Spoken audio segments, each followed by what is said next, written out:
The day is finally here. We have irrigation fully set up for 15 zones here at the homestead. So what I want to do is really quickly show you what it looked like when we were trenching all this out and setting up every single zone. So here in the front yard, this is all one zone. Every raised bed here in the front yard is one zone.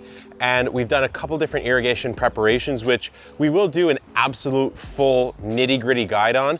But for a round bed, for example, we just have an on-off valve. We have a mister for direct sowing, and then we have drip tubing. And then for this incredible bed here, actually, you can really see how much has exploded as a result of being on a regular watering schedule.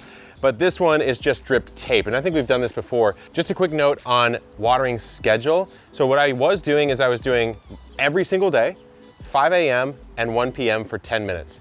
I've since switched to Monday, Wednesday, Friday for 20 minutes at 5 a.m. So in the morning, the plants can absorb all the water that they need for the day, and it should last them throughout the day. That actually, on the net, produces a little bit less water output to the beds, but they seem to be performing even better because of that. I may have been slightly overwatering them. But what we need to do now is set up yet another zone. We planted the tomatoes in a recent video. Let's head on back. I think Jacques cooking something up. First off, check out these hollyhocks. We finally succeeded growing them to enormous heights, and they look really pretty. Nevertheless, we have these tomatoes here. The hermit's here. The hermit's here. Time to get serious. It's time to get serious, guys. You know how we do. And when we say serious, we mean not serious at all. So what we have here are some selections from the many, many hundreds of feet at this point of fittings and drip tubings that we've accumulated over the years here. We got a few boxes. Yes. So what we need to do, Jacques, is we have zone 8 is the back area in the in-ground bed section. Right, so all these in-ground beds, right? Every in-ground bed is on zone 8. There's one plumb up for zone 8. There's another one over there. We'll do the front square beds at some other time. We just put these tomatoes in. We need them on irrigation, and we will likely need them on a trellising system, but irrigation first. So what's our play here? So right now, since they're all on like a solenoid, this is empty from water. So we could just take off the cap, cut it to height, and install the first fitting. Yeah. So that's going to be elbow to pressure regulator to an adapter that lets you attach this tubing. Yep. So what we need to do is, I don't want to cut it super low. I might just go to here just so I have a little room to play with. Yeah, I guess the only downside is then the tubing is going to like carry down. I'm okay with that for now. We can always cut it off That's true. a little bit later. Okay. So we're here. We'll come to here maybe. Sure. Yeah. And I actually really like this pipe cutter once I figured out how to use it. It just slowly ratchets down. But that's a clean cut. Yeah, I'm gonna actually leave this here so we know it's zone 8 still. Okay. Oh, that's half inch or 3/4 inch. Yeah, do we have this? Okay, we do. I'll be right back. Okay, cool. We're missing one piece, but we have the piece. Basically, you need, whenever you're doing an irrigation system to a main line from PVC, you need some sort of piece that's taking it off the PVC and putting it into the standard mainline system. And we just undershot this by one measurement. We need to go up just a little bit more. But basically we're gonna screw it in here. We're regulating the pressure. Although on the system we designed, the pressure is actually regulated at the solenoid for the zone. There's a pressure regulator right there, but we're just being extra safe here and making sure that it's rated for the drip line, because we don't want to blow the caps off, and it can happen. It actually happened last summer when we put a very rudimentary drip system in here. But it's going to be really important to be putting this drip system in because every city in California, except for San Diego, is under drought restrictions right now. It might be coming to our cities soon, and drip is by far the most efficient way to water a garden, especially at the scale that we're working with. So while Jacques drags that out, I'm just gonna kind of mess around with some of these fittings. Okay, so this is the one that we have now. We're just gonna screw in this side. Whoop. We can always pop on the glue a little bit later, but there you go. So that's good. And now we just need to connect to the main line. Mm-hmm. Slide that in there. Yeah, it's actually, I've had this out in the sun now for a couple hours, which makes it a lot easier to work with. Yeah. If you're really struggling, you actually can put it in a vat of hot water. Yep. And it will make it way more pliable. Okay, so now we have a pressure regulated main line. So all we need to do is we need to basically take a T. We're gonna split one up here, go down the tomato bed, and we're at the very least gonna set up the split over there. I don't think we're gonna run the drip tape out there. We don't have anything in this water in there. But now what we need to do, Jacques, is cut right about here.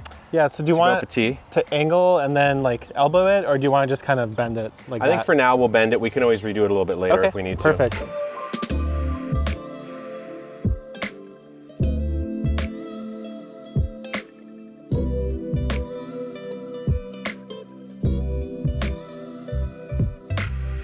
this T connector, guys, eventually this comes down, angles at the onion bed, and runs drip out, but we just don't need it right now. We've got our Irritech light drip line here, which looks like the emitters, I think they're every 6. Should be 6-inch. Every yep. 6. And I think last summer, when we did this big tomato bed, we did, I believe, Please. 6 inches? Yeah, I was gonna say, oh, the emitter spacing? No, the spacing between lines. It was a little more than 6. Was it every 12? Probably like 12. Okay, why don't we do every 12? Because I know we could do 1 to the left of the tomatoes, 1 to the right. Yeah. At least 1 in the middle, and then probably 2 on the other row of tomatoes. So I think we go, I think we go on the outside of each row of tomatoes, on the inside of each row of tomatoes, and 1 in the middle. That's probably fine, right? So what I'll do is I try to cut in the middle between 2 emitters, so I'm not jamming this into an actual emitter, which makes it a little bit less sturdy and a little bit more likely to bust off. And if we want to, we could also bury this entirely in the mulch and save even more water. Right, yeah, that's something we'll probably end up doing as summer comes in, is throwing another bag of garden straw and actually burying this. Buried drip is something that most farmers are using these days. Yeah, the hard part for drip is getting all the parts you need and then finding them all. So once you have everything ready, it's really not that hard to install. Yeah, this is quick. This is like 10-minute job, assuming you've already laid your parts out and you know what you're doing. I'm putting a stake next to each one to just keep it from pulling in. Yeah, I'm staking mine as well. All right, we have this set up. Let's turn zone 8 on and see if we actually get water. Before we pressure test this, we're gonna wanna glue it up. So I'm gonna use some purple primer. This isn't necessary, but it just makes it a lot easier to slide PVC on. So I'm gonna prime this one, prime the interior here a little bit, and then we're gonna get our glue, our PVC glue. Take a little bit of that. This is a fast setting glue, so it should be able to hold pressure within 30 minutes. Get it on the inside and out. And then when you put it on, you wanna just twist it a little bit so you make sure that it really gets on there, and then hold it down for 30 seconds and you should be good to go. So here we are in the electrical systems of the homestead. This is of course the solar, but over here we have the HydroWise system from Hunter, which is really the brain that controls the entire thing. So you can do this on the phone, but really quickly I just wanna access it. 1 tap on, click zones. We'll go to zone 8 and we'll just do a manual run for 10 minutes. So I'm just gonna put in 10. We'll click OK. I heard a little click. Let's go on over to the tomatoes. I hear the hiss of a good system. It's a beautiful sound. It's a beautiful sound. So here's what you wanna do. As soon as you run it, you wanna make sure nothing pops off, the pressure's good. I hear nothing now, which means that it's pressurized and it's actually running. And as I look, I can start to see water is dripping out. And this is actually kind of a good time to, like, if you want to. Right, because they're nice and rigid how now. I am, to come through and straighten the lines a little bit. Make sure everything is, I mean, really, it does make a difference, man, because like, yeah, this is now 6 inches away and that one's 3 inches away. Totally. You know? So it's a small thing, but I think it's probably worth changing. So what I can do now is set these tomatoes up. I'm thinking tomatoes, deep, infrequent watering. We could set zone 8 up on twice a week for 30 minutes, twice a week for an hour. I'm not quite sure on the timing there, but now we know these Tommy boys are going to get the water that they need, so that's never gonna be a reason we kill these plants. The next reason we might kill them is because there's not a good support structure. Yeah. So in another video, we will be putting together the second year version of the tomato support. I think what we're doing is probably just a big Florida weave. It's the easiest way to go. Easiest way to go, less effort, and I'm kind of about less effort in the garden this year. So that's the irrigation system, guys. There's gonna be a full tour on exactly how we do it all the way down to the software level at some point in the future, but quite honestly, we just need to put up more zones. We just got this back one in, very excited about that. Stay tuned, good luck in the garden, and keep on growing. Forgot we were both walking off.